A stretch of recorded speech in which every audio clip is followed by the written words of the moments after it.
From the moment Abraham spits blood and calls Negan a prick to Glenn, trying to say goodbye with a shattered jaw, these are the deaths that didn't just hurt.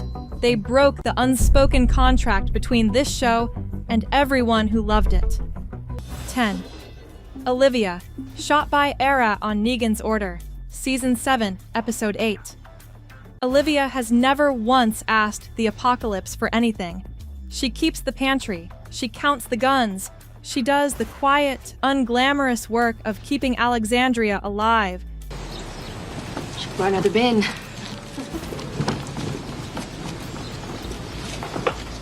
And she does it without a weapon, without armor, without any illusion that she matters to anyone outside those walls. Which is exactly what makes Negan's order so unforgivable. There's no build-up, no name called dramatically. Negan looks at Rick and delivers the line that makes this moment one of the cruelest in the entire series. Somebody do something. And Arat turns and shoots Olivia in the face before the sentence has time to settle. Kill somebody. No, it was me! No! Rick doesn't move. He can't. He stands there and absorbs it the cost of kneeling. The group watches in silence because there is nothing to say and no move to make. And the show uses Olivia's death to make its most brutal structural argument. That submission doesn't protect anyone. It just decides who gets to choose the victim. This ranks at 10 because the cruelty is random, and random cruelty still has room to get personal. The entries above this one are the deaths, where it was always going to be that person, where the show had been quietly pointing a gun for seasons. But while Olivia's death was about power for power's sake, the next one is about cowardice. And somehow that makes it harder to forgive. 9. Noah. Torn apart in the revolving door while Nicholas freezes Season 5, Episode 14. Noah has been in the group for weeks. He's young, he's capable, and he has a plan, a future even. Reg is going to teach him architecture. He's going to help rebuild. Meeting in the mornings? So I can bring you steel-cut oatmeal and ask you why we're meeting? So you can teach me how to build things. For approximately 30 seconds, this show lets you believe Noah is going to make it. Then, Nicholas panics. The revolving door traps them both walkers, pressing from every side, and Nicholas shoves his way out and leaves Noah to be pulled back in.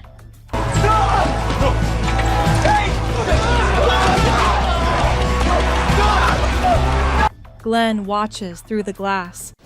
He can't break through. He can only watch as the walkers drag Noah apart, face pressed against the door, hands reaching, until there is nothing left to reach for. Wake up.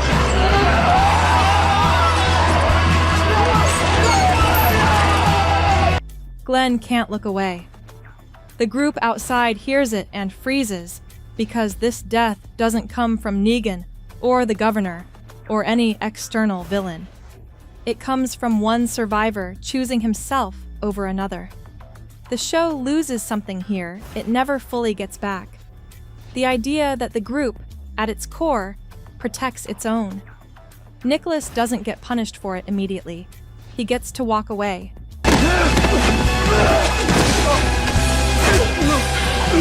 And that absence of immediate justice is its own kind of wound. This ranks above Olivia because it's not random, it's a choice. Somebody decided Noah wasn't worth the risk, and the show makes sure you never forget who made that call. Which raises the question every fan asked after this. Aired, how do you watch someone die like that and stay who you were before? The answer comes in the next entry, and it arrives with a sword. 8. Herschel. Beheaded by the governor in front of his daughters, Season 4, Episode 8. Herschel Green survives a walker bite. He survives the farm. He survives the prison. He spends 4 seasons becoming the moral backbone of every group he's ever part of, the man who still believes, even after everything, that people are worth saving. The governor takes his head in one swing, in front of Maggie. in front of Beth. Michonne is on her knees.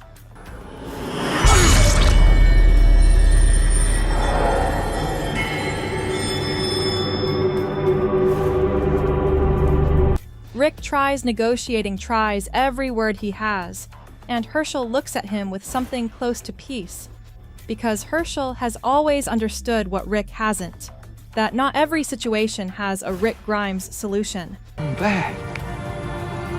I know. We all can change. The governor swings anyway. The second swing finishes it. Maggie screams. Beth screams. And the prison, the home they bled for, falls apart within minutes. Because without Herschel, there is no center. There is no one left who believes the world can still be worth something. The show doesn't just kill a character here. It kills the version of itself that still thought goodness was a form of armor. This ranks here because Herschel's death is a moral execution, and the man holding the sword had no moral standing to hold anything. The governor was always coming back. Herschel always knew it might end this way, but knowing doesn't make forgiveness possible. And the deaths above this one belong to people who never even got the warning. 7. Lori dies in childbirth while Carl has to finish it. Season 3, Episode 4. Lori Grimes is one of the most contested characters this show ever produced. Fans argued about her for 3 seasons, her choices, her contradictions, her impossible position inside a marriage that the apocalypse had already broken before the first episode ended. None of that matters in this moment, because what happens in that boiler room doesn't ask you to like her. It just asks you to witness what she has to carry out alone. She knows the baby isn't coming. She knows what has to happen next. And she looks at Carl, her kid, and tells him to take care of his father. Then she asks him to do the thing no child should ever be asked to do.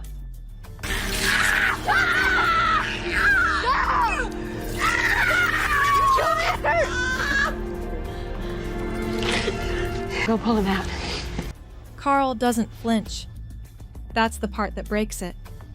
He holds it together so completely that Rick's collapse outside that sound he makes when he hears the single shot hits twice as hard, because you realize Carl has been carrying what his father just received as news.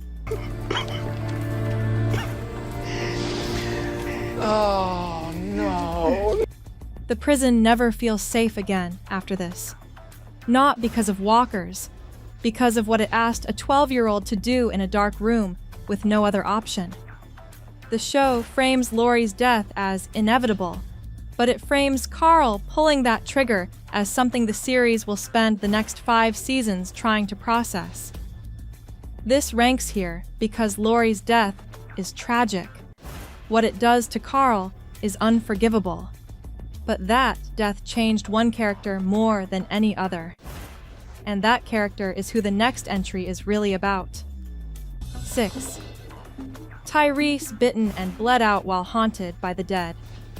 Season 5, Episode 9. Tyrese Williams should not have died in a house in Virginia on a random Tuesday. He's one of the gentlest, most morally complex people this show ever put on screen, a man who chose mercy over vengeance at every single turn, even when vengeance was the only rational response. That gentleness is exactly what the show uses against him. He gets distracted. A photograph. A moment of grief that pulls his attention for just long enough. And a child walker takes his arm. What follows is the most experimental death sequence the show ever attempted. Tyrese bleeding out while the dead speak to him. Bob, the governor, Beth, Martin. Every ghost he was too kind to fully bury. They argue over him while he fades, and the show uses that hallucination to make its most painful statement about what compassion costs in this world. Sasha can't accept it. The group carries him out and genuinely tries, because letting Tyrese go quietly feels like admitting the world doesn't deserve what he was. The show doesn't let him be saved. It lets him go peacefully, surrounded by voices, in a way that feels almost like a reward, and somehow that makes the loss worse, not better. Because Tyrese deserved a world that rewarded people like him while he was still in it. This ranks here because Tyrese's death isn't a punishment. It's an argument. And the argument is that goodness, in this world, is a liability. If one of the moments you were expecting hasn't shown up yet, don't worry, because this is where the list stops being shocking and starts being permanent. And if you're a Walking Dead fan who remembers where you were when these moments aired, make sure you're subscribed, because the top entries on this list are the ones that changed everything. 5. Beth shot in the head during a botched hostage exchange Season 5, Episode 8. Beth Green spends half the series being underestimated. By the show, by other characters, and honestly by a portion of the audience. Then Season 5 rebuilds her from the ground up. She survives Grady. She learns how it works. She finds a way to fight back with nothing but a pair of scissors, and the kind of quiet resolve that makes you realize you'd been watching the wrong character all along. I get it now. And then, Dawn flinches, and Beth is gone. It's a reflex. That's what makes it unforgivable. Dawn doesn't even mean to pull the trigger. Beth is already in motion when the shot lands, and the look on her face in that half second is the show's cruelest single image.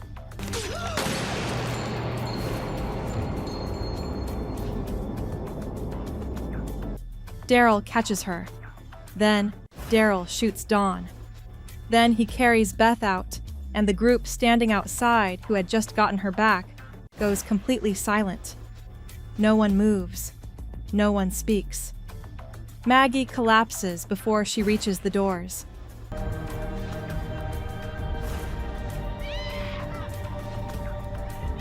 The show had spent 8 episodes rebuilding Beth into someone worth rooting for, not to give her a hero's arc, to make sure her death landed like a door slamming shut on everything she'd almost become. This is where the show stops rewarding investment. You can believe in a character for 5 seasons, and the answer is still sometimes a reflex and a body being carried out through glass doors. This ranks here because Beth's death isn't even a decision, it's an accident. And the show never once pretends that makes it easier. 4. Merle killed by the governor, reanimated, then stabbed by Daryl Season 3, Episode 15. Merle Dixon spends 2 seasons being the reason you're not supposed to feel anything when he dies. He's racist, violent, cruel, a man who seems to exist specifically to make every room he enters worse. And then Season 3 does something almost impossible. It makes you understand him, not excuse him. Understand him. Because underneath every ugly thing Merle ever did is a man who only ever had one person in his life worth protecting. And that person is Daryl. Merle's last act isn't heroic in any clean sense. He drives a car full of walkers into the governor's convoy and starts shooting,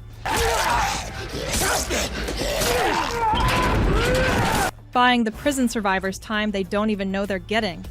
The governor beats him down, shoots him, leaves him to turn, and Daryl finds him.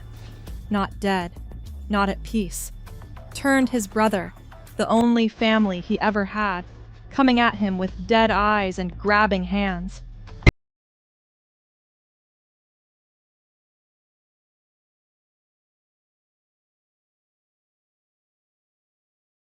Stabs him, again and again, and the camera doesn't look away, because this scene isn't about the violence.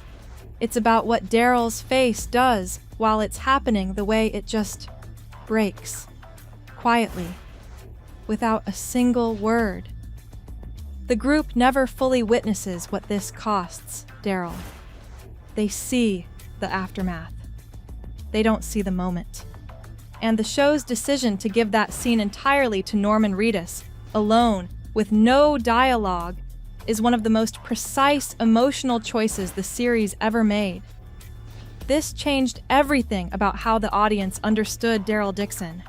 Because you don't know what someone is made of until you watch them lose the only person who made them who they are. But Merle chose his ending. He walked into it with his eyes open. The entries above this one belong to people who never got that choice. And the first of them is the death that made an entire generation of fans question whether this show still deserved their loyalty. 3. Carl bitten off screen, revealed as a death sentence, dies in the mid-season finale, Season 8, Episode 9. This changed everything. Not the bite, not even the death itself. The way it was handled the weeks between the reveal and the goodbye is what made this one of the most debated decisions in the show's entire run. Carl Grimes is not a supporting character who got too much screen time. He is the reason Rick Grimes does anything. Every brutal call Rick makes, every line he crosses, every time he tells himself it's all worth it, Carl is the justification. Carl is the future he's building toward. And the show kills him with a walker bite. Off screen. In a sewer.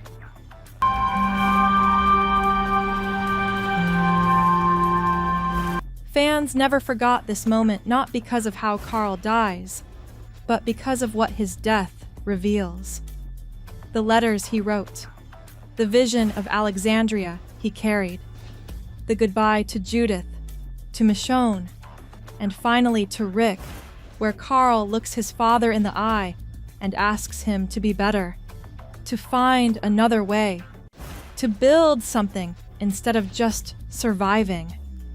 Rick can't hold it together. Nobody can. And when the shock comes, it doesn't feel like a narrative choice. It feels like the show dismantling its own foundation and daring the audience to keep watching. The show was never the same after this. Because Carl wasn't just a character, he was the show's argument that the next generation was worth all of it. Without him, that argument doesn't exist anymore. This ranks at 3 because Carl's death breaks the show's promise to itself. What ranks above it breaks the promise to the audience. Twice, in the same episode. 2. Abraham, beaten to death as Negan's first Lucille victim, Season 7. Episode 1. Abraham Ford has been waiting for something to kill him since the moment he arrived on screen. He said it himself. He found his reason to keep going. He rebuilt himself. He let himself want a future again. That transformation is exactly what makes Negan's selection feel like the show knew exactly what it was doing. Negan points Lucille at Abraham, and Abraham doesn't beg. Look at that! Taking it like a champ! He straightens up, looks Negan dead in the eye, and the line he delivers, the last thing he ever says, is the most Abraham Ford sentence ever written. Suck my nuts. Then Lucille comes down, and Abraham takes it. He takes the first blow, and he's still looking forward, still sitting up. Look at that! Taking it like a champ! And the group watches someone they love get destroyed in front of them, with no way to stop it. Sasha locked into a silence that says everything. Rosita unable to look away. Eugene folding inward in a way he never quite recovers from. The show uses Abraham's death to establish what Negan is, what the rules are now, what power looks like in this new world. But it also uses it to establish something crueler, that the strongest person in the room can still be made completely helpless. Abraham spent seasons becoming unbreakable. Negan breaks him in 90 seconds. And somehow, the fact that he faces it standing, that he never gives Negan the satisfaction of fear, makes it more devastating, not less. This ranks at 2 because Abraham's death is the setup. It's the moment that makes you exhale, makes you think you know which name got called, and then the show turns around and does it again. 1. Glenn. Beaten to death after a fake-out that made the betrayal worse. Season 7, Episode 1. Fans never forgot this moment. Not because of the blood, not because of the eye, because of what the show did in the 6 months between the Season 6 finale and this episode, and what it did in the 60 seconds between Abraham hitting the ground and Negan turning around. You thought it was over. The show let you think it was over. Glenn Rhee has survived everything this series has thrown at him since the first episode. The tank, Terminus, a dumpster that half the internet refused to accept. He survives because Glenn surviving feels like proof that decency still has a place in this world, that a person can stay who they are and still make it. That belief is exactly what Negan destroys. Not with Lucille, with the fake-out. Because the show doesn't just kill Glenn, it kills him after making you believe the worst was behind you. Do it.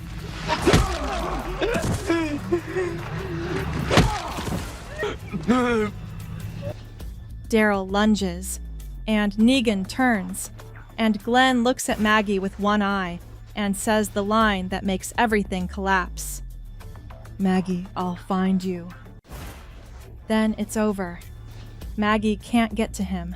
The group is on their knees and none of them can move, and the show films it from the ground from Glenn's level, so you feel every second of what the people who loved him are being forced to watch.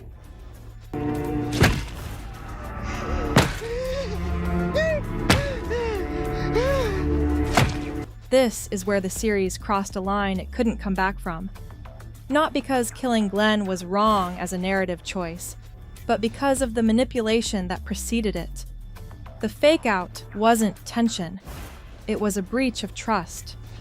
And the audience felt it. Glenn's death didn't just end the most beloved character in the show's run, it ended the version of The Walking Dead that believed hope was its most powerful storytelling tool. After Glenn, the show is about endurance. It is no longer about belief. This is where the show stops being about whether good people survive, and starts being about what survival does to the people left behind. Glenn's death didn't just end the most loyal character this show ever had, it ended the idea that loyalty meant anything in this world at all. These were the deaths that the fandom never moved on from. Which one still doesn't feel real to you? Did we miss one? Drop it below and we might build the next video around it. Subscribe if you're not done processing what this show did to you. Click here to watch Times The Walking Dead Went Too Far. It hits just as hard.